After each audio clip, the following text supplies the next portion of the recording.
2009 ilin 1.4 benzin sep motor. Sade sep motor. Benzin maşının motorxanasına baxaq. Kapotunun altına baxaraq par yanır. Bilən bugün telefon nə yapsa qızmayıb. Adətən Mi 11 qızardı.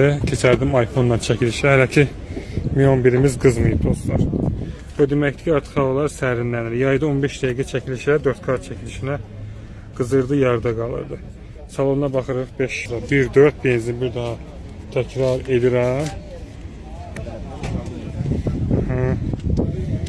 Jalüzü buradadır. Zapaskasına baxırıq arkasında yoxdur, çəkici zat gözümüzə dəymir, salon açılıqdır.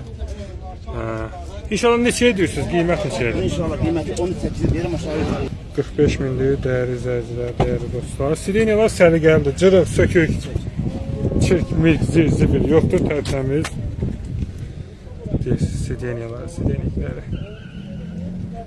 Baxırıq.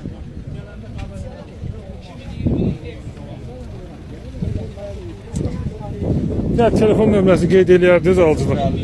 050 674 674 05 67